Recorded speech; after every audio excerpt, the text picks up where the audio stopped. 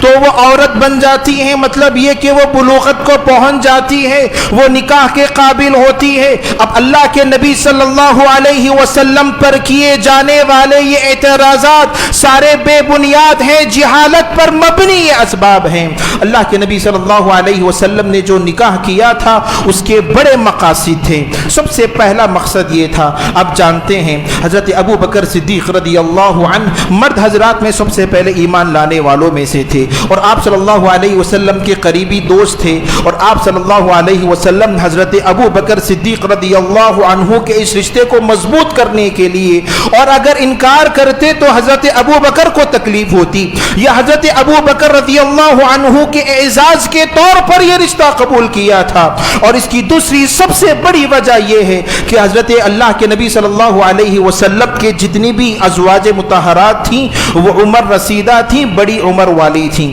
لیکن حضرت عائشہ رضی اللہ عنہا یہ کم عمر تھیں، اور جب اللہ کے نبی صلی اللہ علیہ وسلم کا انتقال ہوا تو صرف 18 سال کی تھیں، اور اس کے بعد تقریباً 47 ایئرز حضرت عائشہ رضی اللہ عنہا باحیات رہیں۔ ان کا مشغلہ یہی تھا کہ اللہ کے نبی صلی اللہ علیہ وسلم کی جو تعلیمات ہیں، جو احادیث ہیں، وہ لوگوں تک پہنچا سکیں۔ اس مقصد کے خاطر، تبلیغ کے مقصد کے خاطر، دین کے مقصد کے خاطر اللہ کے نبی صلی اللہ علیہ وسلم نے حضرت عائشہ رضی اللہ عنہا سے نکاح کیا تھا۔ حاضرین گرامی، اس کے علاوہ حضرت یہ مقاصد پورے بھی ہوئے، یہ جو جن مقاصد کے لیے اللہ کے نبی نے نکاح کیا تھا صلی اللہ علیہ وسلم، یہ مقاصد پورے بھی ہوئے۔ حضرت عروہ رضی اللہ عنہ بیان فرماتے ہیں، رحمت اللہ رضی اللہ عنہ بیان فرماتے ہیں کہ اللہ کے حضرت عائشہ رضی اللہ عنہ کے تعلق سے انہوں نے بیان فرمایا کہ ما رأيت احدا اعلم بفقه ولا بطب ولا بشعر من عائشہ رضی اللہ عنہ، کہ میں نے عائشہ رضی اللہ عنہا سے بڑھ کر فقہ جاننے والا، علم والا، یا طب جاننے والا، یا پھر زبان کی جو پختگی ہے اس سے بڑھ کر کسی کو میں نے نہیں پایا۔ حضرت ابو موسیٰ اشعری رضی اللہ عنہ صحابی رسول بیان فرماتے ہیں کہ اگر کوئی معاملہ ہم صحابہ پر دشوار گزرتا، ہمیں سمجھنے میں مشکل ہوتی، کسی مسئلے میں اختلاف ہوتا، تو ہم سیدھے حضرت عائشہ رضی اللہ عنہا کے پاس جاتے، اور حضرت عائشہ رضی اللہ عنہا کے پاس اس کا حل ہوتا۔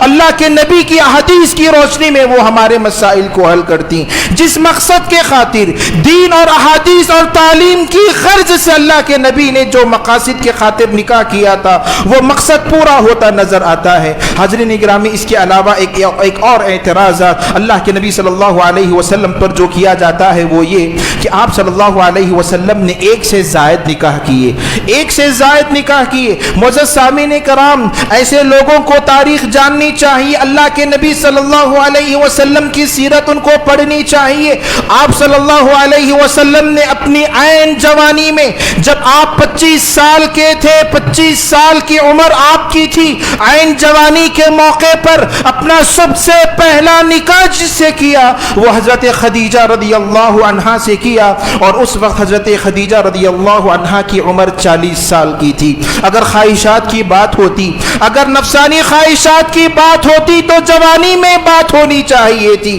ایسی کوئی بات اللہ کے نبی کے تعلق سے نہ کسی دشمن نے بیان کی، نہ کسی اور نے بیان کی، تو معلوم یہ ہوا یہ خواہشات کی بنیاد پر نہ تھا۔ اور دیکھیں حضرت خدیجہ رضی اللہ عنہا کے ساتھ آپ صلی اللہ علیہ وسلم نے 25 سال گزارے، 25 سال گزارے، تب تک کوئی نکاح نہ ہوا، یعنی کہ اپنی پوری جوانی ایک نکاح میں، اور ایسی خاتون کے ساتھ جو اپنے سے 15 سال کی بڑی ہو ان کے ساتھ گزار دیا، اور 50 سال کے بعد سے لے کر 11 سال کے اندر 61 سال کی عمر میں اہل علم ذکر کرتے ہیں، سیرت نگار ذکر کرتے ہیں، تقریباً 11 نکاح اللہ کے نبی صلی اللہ علیہ وسلم نے کیے، یعنی کہ تقریباً جوانی کا مرحلہ ختم ہو چکا تھا۔ 50 سال کے بعد جو جذبات ہوتے ہیں، جو خواہشات ہوتے ہیں، وہ کم ہو جاتے ہیں، وہ ٹھنڈے پڑ جاتے ہیں۔ ایسے میں اللہ کے نبی صلی اللہ علیہ وسلم نے نکاح کیے، اور اس کے بڑے عظیم مقاصد تھے، ان مقاصد کے خاطر آپ صلی اللہ علیہ وسلم نے نکاح کیا تھا۔ سب سے پہلا مقصد، سب سے بڑا مقصد، جیسے کہ ابھی آپ کے سامنے ذکر کیا، وہ دعوت کی تبلیغ کا مقصد تھا۔ دعوت، دین کی دعوت کو، آپ صلی اللہ علیہ وسلم کی تعلیمات کو لوگوں تک پہنچانا، یہ بڑا مقصد تھا۔ حضرت جویریہ رضی اللہ عنہا سے آپ صلی اللہ علیہ وسلم کا نکاح ہوا۔ حضرت جویریہ رضی اللہ عنہا یہ بنو المصطلق غزوے کے موقع پر یہ قیدی بن کر اللہ کے نبی صلی اللہ علیہ مسلمانوں کے حصے میں آئیں، تو زید بن ثابت کے یہ حصے میں آئیں، زید بن ثابت یا ثابت بن قیس کے یہ حصے میں آئیں، تو اللہ کے نبی صلی اللہ علیہ وسلم کے پاس وہ تشریف لاتی ہیں اور آ کر عرض کرتی ہیں کہ اللہ کے نبی صلی اللہ علیہ وسلم، میں سردار کی بیٹی ہوں، تو میرے لیے کسی کی غلام بن کر رہنا یہ میں اپنے لیے مناسب نہیں سمجھتی، لہذا میں مکاتبہ کرنا چاہتی ہوں، میں اپنے آپ کو آزاد کرنے کے لیے میں رقم دینے کے لیے تیار ہوں، لہذا آپ میری مدد کریں، آپ اللہ کے نبی ہیں، آپ اللہ کے رسول ہیں۔ آپ صلی اللہ علیہ وسلم نے وہاں پر حضرت جویریہ رضی اللہ عنہا سے کہا کیا تم اس سے بہتر چیز پسند نہیں کرو گی؟ اور جواب میں اللہ کے نبی صلی اللہ علیہ وسلم نے کہا کہ میں تمہاری رقم بھی ادا کروں گا اور تمہیں اپنے نکاح میں بھی لے لوں گا۔ حضرت جویریہ رضی اللہ عنہا پہلے سے صحابہ کرام کے اخلاق سے، اسلامی تعلیمات سے متاثر تھیں، انہوں نے فوراً اس کو قبول کر لیا۔ اب یہاں پر نتیجہ یہ نکلا کہ آپ صلی اللہ علیہ وسلم کے نکاح میں آنے کے بعد جو بھی ان کے قبیلے اور ذکر کیا جاتا ہے، 100 گھرانے جن کو قید کر لیا گیا تھا، جنہیں غلام بنا لیا گیا تھا، صحابہ کرام نے یہ کہہ کر آزاد کر دیا کہ اصحاب رسول اللہ صلی اللہ علیہ وسلم، یہ تو آپ کے سسرالی رشتہ دار ہیں، ہم انہیں اپنے قید میں کیسے رکھ سکتے ہیں؟ آپ کے سسرالی رشتہ داروں کو ہم کیسے غلام بنا سکتے ہیں؟ یہ کہہ کر انہیں چھوڑ دیا، اور نتیجہ یہ نکلا کہ اس قدر وہ لوگ اللہ کے نبی سے اور صحابہ کرام کے اخلاق سے متاثر ہوئے کہ تقریباً سارے لوگوں نے اسلام قبول کر لیا۔ اور بڑی بابرکت خاتون حضرت جویریہ رضی اللہ عنہا کو سمجھا جاتا تھا، حضرت عائشہ رضی اللہ عنہا نے اس بات کو حدیث کی شکل میں پیش کیا۔ تو معزز سامعین کرام، آپ صلی اللہ علیہ وسلم نے جو نکاح کیا تھا وہ ایسی خواہشات کی بنیاد پر نہیں، اگر خواہش کی بنیاد پر ہوتا تو پہلے دوسرے کسی صحابی کے حصے میں نہیں جاتی، خود آپ صلی اللہ علیہ وسلم نکاح کر لیتے تھے، لیکن ایسا نہیں ہوا، بعد میں اللہ کے نبی صلی اللہ علیہ وسلم نے نکاح کیا تھا۔ حضرین گرامی، اسی طریقے سے ایک اور واقعہ ہمیں ملتا ہے، اللہ کے نبی صلی اللہ علیہ وسلم کے پاس ایک خاتون تشریف لائی اور آ کر عرض کیا کہ اللہ کے نبی، میں اپنے آپ کو آپ کے لیے ہبا کرتی ہوں۔ حدیث واحبہ طیبہ کے نام سے مشہور حدیث ہے، آپ لوگ جانتے ہیں۔ آپ صلی اللہ علیہ وسلم نے دیکھا اور کہا کہ میں کوئی رغبت نکاح میں نہیں رکھتا، میں ابھی تم سے نکاح کی کوئی رغبت نہیں رکھتا۔ اگر واقعتاً آپ صلی اللہ علیہ وسلم پر جو اعتراضات، جو الزامات لگائے جاتے ہیں، اگر وہ سچ ہوتا تو یہاں پر وہ خاتون خود اپنے آپ کو اللہ کے نبی کے سامنے پیش کر رہی، اللہ کے نبی صلی اللہ علیہ وسلم کے حوالے کرتی ہے، لیکن آپ صلی اللہ علیہ وسلم اس کو انکار نہ کرتے۔ یہ انکار کرنا اس بات کی دلیل ہے کہ آپ صلی اللہ علیہ وسلم پر لگائے گئے سارے الزامات یہ بے بنیاد اور اپنی دشمنی کا نتیجہ ہے، دشمنی کی بنیاد ہے۔ حضرات اسی طریقے سے ایک اور مقصد جو اللہ کے نبی صلی اللہ علیہ وسلم نے نکاح کیا تھا وہ اتحاد کی وجہ سے تھا، یعنی کہ آپ غور کیجئے، صاحب اللہ کے نبی کے انتقال کے بعد صلی اللہ علیہ وسلم 4 خلفاء مشہور تھے، حضرت ابو بکر، حضرت عمر، حضرت عثمان اور حضرت علی رضوان اللہ علیہ اجمعین۔ دیکھیے ان چاروں میں سے شروع کے جو 2 ہیں حضرت ابو بکر اور حضرت عمر، یہ اللہ کے نبی صلی اللہ علیہ وسلم کے سسر لگتے ہیں، اور بقیہ جو 2 ہیں حضرت عثمان اور حضرت علی، یہ اللہ کے نبی صلی اللہ علیہ وسلم کے داماد لگتے ہیں۔ یعنی یہ کہ آپ صلی اللہ علیہ وسلم کی حکمت یہ تھی، آپ صلی اللہ علیہ وسلم کی بصیرت یہ تھی کہ میرے بعد امت کو سنبھالنے والے یہ 4 لوگوں کے اندر صلاحیت ہے، امت کو سنبھالنے کی صلاحیت ہے۔ انہیں لوگ قدر کی نگاہ سے دیکھتے ہیں، عزت کی نگاہ سے دیکھتے ہیں، چونکہ یہ میرے بہت زیادہ قریب ہیں، لیکن ہو سکتا ہے کہ کوئی اختلاف ہو جائے، لوگ کوئی بات ماننے سے انکار کر دیں۔ آپ صلی اللہ علیہ وسلم نے ان سے رشتے کو مزید مضبوط کر دیا، صحبت کے رشتے کے ساتھ ساتھ اپنا سسرالی رشتہ بھی ان سے قائم کیا، کسی کو اپنا سسر بنایا تو کسی کو اپنا داماد بنایا، تاکہ اللہ کے نبی کے انتقال کے بعد امت بکھرے نہیں۔ یہ بھی اللہ کے نبی صلی اللہ علیہ وسلم کی حکمت تھی ایک سے زائد نکاح کرنے کی۔ اسی طریقے سے ایک اور مقصد جو کہ آپ صلی اللہ علیہ وسلم نے تعدد زواج یعنی کہ ایک سے زائد نکاح کیا، اس کا ایک عظیم مقصد یہ بھی ہے کہ بے سہارا اور پریشان لوگوں کو سہارا دیا جا سکے۔ آپ جانتے ہیں کہ ام سلمہ رضی اللہ عنہا یہ پہلے ابو سلمہ کی زوجیت میں تھی، ہجرت کا بڑا مشہور واقعہ۔ اسلام لانے کے بعد ابو سلمہ، ام سلمہ اور ان کے بیٹے سلمہ یہ مکے سے مدینہ جانے کا ارادہ کر رہے تھے، راستے میں دونوں کے خاندان والے آ گئے اور روکنے لگے۔ ابو سلمہ کو اجازت دے دی اور کہا کہ تم ہماری بیٹی کو نہیں لے جا سکتے، ہماری بیٹی ہمارے پاس رہے گی، اور ان کے دوسرے لوگوں نے کہا کہ تم ہمارے بچے کو، ہمارے خاندان کے بچے کو لے نہیں جا سکتے۔ بیوی سے جدائی، شوہر بچے سے جدا ہو کر حضرت ابو سلمہ ہجرت کر گئے۔ یہاں پر کھینچتان میں ابو سلمہ کے بیٹے کا ہاتھ ٹوٹ گیا۔ کتنی بڑی قیامت ماں باپ پر ڈھائی گئی، کتنا بڑا دکھ انہوں نے سہا۔ یہ آزمائش کے بعد تقریباً 1 سال کا عرصہ گزرا، بے خیالی میں بالکل پاگلوں کی طرح ام سلمہ رضی اللہ عنہا کی زندگی گزری۔ خود ان کے لوگوں کو ترس آیا، ہجرت کی اجازت دے دی۔ جب وہ ہجرت کر کے گئیں، اپنے شوہر سے ملاقات ہوئی تو تقریباً غزوہ بدر میں شدید زخمی ہو گئے ابو سلمہ اور وہ شہید ہو گئے۔ یعنی کہ اسلام کے خاطر بڑی قربانیاں انہوں نے پیش کی تھی، اسلام کے خاطر بڑی قربانیاں اس کو انہوں نے پیش کی تھیں، اور اس وقت تقریباً اب ام سلمہ کے پاس 3 سے 4 اولاد بھی تھیں جو حضرت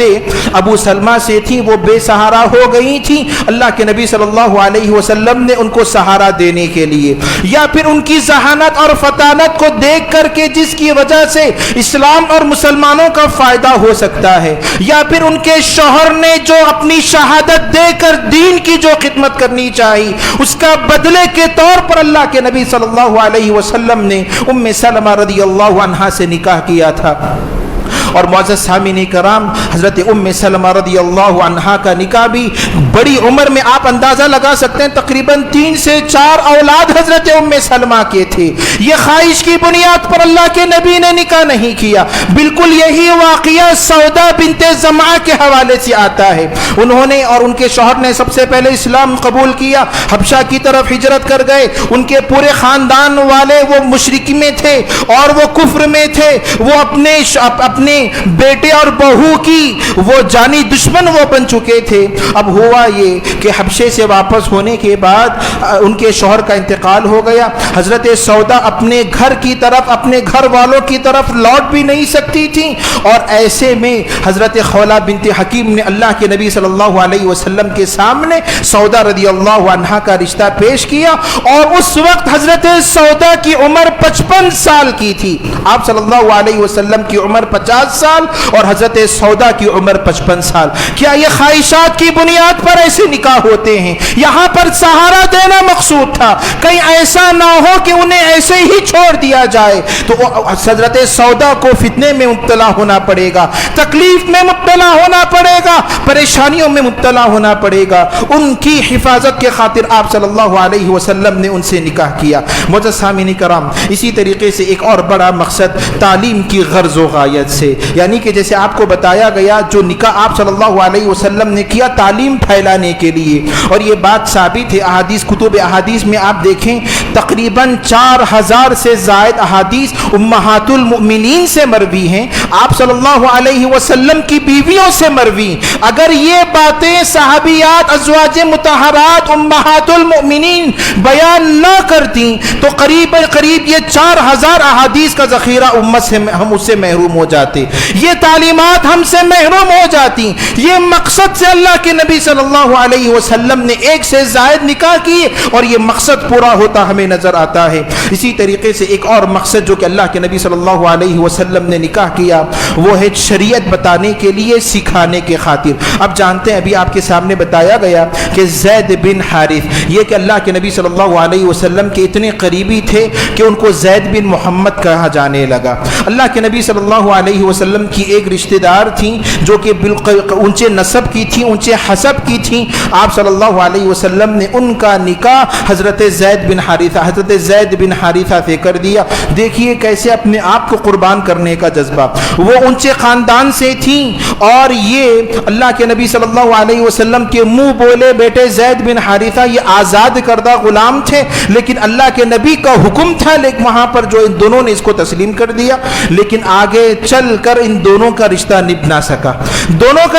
نہ سکا، حضرت زید نے طلاق کی اجازت چاہی، لیکن اللہ کے نبی صلی اللہ علیہ وسلم نے انہیں روکا، انہیں سمجھایا، اور اللہ تبارک و تعالیٰ نے پہلے ہی وحی کر دی تھی کہ اب ان کے طلاق کے بعد آپ کو ان سے نکاح کرنا ہے۔ دور جاہلیت میں کیا ہوتا، جو متبنہ لے پالک جس کو پال لیا جاتا اس کو حقیقی بیٹے کے طور پر سمجھا جاتا، اور اس کی بیوی کو اپنی بہو سمجھا جاتا تھا، اور اس سے نکاح کو ناجائز اور حرام قرار دیا جاتا تھا۔ اللہ تبارک و تعالیٰ نے اس قانون کو بدلنے کے لیے، اس غلط فہمی کو بدلنے کے لیے، شریعت کی ایک تعلیم کو یہاں پر لوگوں کے سامنے بیان کرنے کے لیے آپ صلی اللہ علیہ وسلم کو عملی طور پر یہ کروایا تاکہ لوگوں سے یہ غلط فہمی دور ہو جائے، اور آپ صلی اللہ علیہ وسلم اس سے خوف بھی محسوس کر رہے تھے۔ سورہ احزاب میں اللہ رب العالمین نے بیان فرمایا واللہ مبدی، اللہ تبارک و تعالی اس بات کو ظاہر کرنا چاہتے ہیں، وتخشى الناس، اور آپ لوگوں سے ڈر رہے ہو، واللہ احق ان تخشى، اور حالانکہ اللہ تبارک و تعالی زیادہ حق رکھتا ہے کہ اس سے ڈرا جائے۔ آپ کو نکاح کرنا ہے، آپ نکاح کیجئے، لوگوں سے ڈرنے والی بات نہیں، یہاں پر دین کا ایک مسئلہ بتانا مقصود تھا، اور اسی مقصد کے خاطر اللہ کے نبی صلی اللہ علیہ وسلم نے نکاح کیا تھا۔ حضرات، ایسے میں ہماری ذمہ داری کیا بنتی ہے؟ ہمیں اور آپ کو جب ایسے حالات سے گزرنا پڑتا ہے، یاد رکھیے اللہ کے نبی کی جو محبت ہوتی ہے وہ انہی لوگوں کے دلوں میں ہوتی ہے جو مومن ہوتے ہیں، جن کے دل میں ایمان ہوتا ہے۔ جو مومن نہیں، جن کے دل میں ایمان نہیں، اللہ کے نبی کی محبت بھی ان میں نہیں ہوتی، بلکہ اللہ کے نبی صلی اللہ علیہ وسلم کی شخصیت ہی ایسی شخصیت تھی جن سے محبت کرنی چاہیے۔ یہی وجہ ہے کہ تاریخ میں بے شمار غیر مسلم آپ کو ایسے ملیں گے جو اللہ کے نبی صلی اللہ علیہ وسلم سے محبت کیا کرتے تھے، اور آپ صلی اللہ علیہ وسلم کے لیے اپنی بازی لگانے کے لیے مال و دولت کو قربان کرنے کے لیے تیار تھے۔ معزز سامعین کرام، ہماری ذمہ داری، سب سے بڑی ذمہ داری یہاں پر یہ ہوتی ہے کہ ہم اپنے جذبات پر قابو پائیں۔ یقیناً یہ بہت ہی بڑا سانحہ ہے، بہت ہی بڑا حادثہ ہے ایک مسلمان کے لیے، لیکن یہاں پر جذبات میں آ کر کوئی ایسا عمل نہ کر دینا کہ جس کی وجہ سے سارے ان کے جرائم پر پانی پھر جائے اور نشانے پر مسلمان آ جائیں۔ ایسی کوئی غلطی نہ کرنا، اپنے جذبات کو قابو میں رکھنا، کیونکہ اللہ تبارک و تعالیٰ نے قرآن مجید میں بیان فرمایا، اللہ رب العالمین نے بیان فرمایا وَلَقَدِ اسْتُهْزِئَ بِرُسُلٍ مِّن قَبْلِكَ فَحَاقَ بِالَّذِينَ سَخِرُوا مِنْهُمْ مَا كَانُوا يَسْتَهْزِئُونَ کہ اللہ کے نبی اے محمد، آپ سے پہلے بھی انبیاء کا مذاق لوگوں نے اڑایا، آپ سے پہلے بھی نبیوں کا مذاق اڑایا گیا، کھلواڑ ان کی عزتوں کے ساتھ کیا گیا، لیکن اللہ تبارک و تعالیٰ نے انہیں عذاب میں مبتلا کر دیا۔ اور اللہ رب العالمین نے یہ بات بھی بیان فرمائی، اللہ تبارک و تعالیٰ نے یہ بیان فرمایا کہ وَلَقَدْ جَعَلْنَا لِكُلِّ نَبِيٍّ عَدُوًّا مِّنَ الْمُجْرِمِينَ وَكَفَىٰ بِرَبِّكَ هَادِيًا وَنَصِيرًا۔ اللہ رب العالمین نے فرمایا کہ ہر نبی کے ساتھ، النبی کے لیے اللہ رب العالمین نے ایسے گنہگار اور ایسے شیاطین کو پیدا کیا ہے، بنایا ہے، جو اللہ کے نبی صلی اللہ علیہ وسلم کے ساتھ دشمنی کرتے ہیں۔ لیکن یاد رکھو، اللہ تبارک و تعالی ہدایت کے لیے اور آپ کی نصرت کے لیے کافی ہے۔ وَكَفَىٰ بِرَبِّكَ هَادِيًا وَنَصِيرًا، آپ کا رب آپ کے لیے کافی ہے، آپ کے رب کی جانب سے مدد ہوگی۔ یہ نبی، اللہ کے نبی، یہ صرف ہمارے پیغمبر نہیں بلکہ یہ اللہ تبارک و تعالیٰ کے محبوب ہیں، اللہ رب العالمین کی جانب سے بھی یہاں پر نصرت ہوگی، تائید ہوگی۔ اِنَّا كَفَيْنَاكَ الْمُسْتَهْزِئِينَ، اللہ رب العالمین نے فرمایا کہ مذاق اڑانے والوں کے لیے تو ہم کافی ہیں۔ حضرات، یہاں پر ہمارا کیا رد عمل ہونا چاہیے؟ سب سے پہلے اپنے جذبات پر ہم قابو رکھیں، پھر اس کے بعد اپنے عمل سے اپنی پوری زندگی میں کبھی کوئی ایسا عمل نہ کرنا کہ جس کے ذریعے سے اللہ کے نبی صلی اللہ علیہ وسلم کی شان میں گستاخی کرنے کا موقع کسی کو ملے، دین پر اشارہ انگلیاں اٹھانے کا موقع کسی کو ملے، اس بات کی کبھی کسی کو موقع نہ دینا۔ اسی طریقے سے اس موقع کو غنیمت جانتے ہوئے آپ صلی اللہ علیہ وسلم کی سیرت کو، آپ صلی اللہ علیہ وسلم کی زندگی کو لوگوں کے سامنے بتائیں، لوگوں اپنے دوستوں احباب میں اس کو ذکر کرنا چاہیے۔ یہ بڑا اہم موقع ہے، ہو سکتا ہے اللہ تبارک و تعالیٰ اسی کے ذریعے سے لوگوں تک دین اسلام کو پہنچائے، اللہ کے نبی کی محبت کو ان کے دلوں میں بٹھائے اور اس طریقے سے اسلام ان کے دلوں میں اور ان کے گھروں میں داخل ہو جائے۔ حضرات، اسی طریقے سے ایک اور اہم بات کا ہمیں جو خیال رکھنا ہے وہ یہ کہ بڑے لوگوں کی جانب سے، ذمہ داروں کی جانب سے جو فیصلہ ہو اس فیصلے پر ہمیں عمل کرنا چاہیے۔ ہو سکتا ہے ہمارے خیالات کچھ اور ہوں، لیکن جو جماعت اور جمعیت کے ذمہ داران جو فیصلہ لیتے ہیں ان فیصلوں پر ہمیں عمل کرنا چاہیے۔ اگر کوئی بات وہ بتاتے ہیں تو اختلاف کیے بغیر ان کے مطابق چلنا چاہیے، چونکہ جو فیصلے لیے جاتے ہیں یہ بڑے لوگوں سے مشورے کر کر، سیاسی اور سماجی تمام چیزوں کو دیکھ کر یہ فیصلے لیے جاتے ہیں، ان کی فیصلوں کو قبول کرنا اور ان کے مطابق ہمیں چلنا ہوگا۔ اور آخر میں یہی بات کہنا چاہوں گا، اپنے جذبات پر قابو پانا، کوئی ایسی حرکت نہ کرنا کہ جس کی وجہ سے شریعت کی بھی مخالفت ہوتی ہو اور خود ہم مسلمان اس کے زد میں آتے ہوں، ہم مسلمان وہاں پر مجرم بن کر پیش ہو جاتے ہوں۔ اللہ رب العالمین سے دعا ہے کہ اللہ تبارک و تعالی مجھے اور آپ کو نبی کریم صلی اللہ علیہ وسلم سے حقیقی معنوں میں محبت کرنے کی توفیق عطا فرمائیں، اور جو گستاخ رسول ہیں اللہ تبارک و تعالی انہیں ان کے انجام تک پہنچائے۔ آمین۔ وآخر دعوانا الحمد للہ رب العالمین۔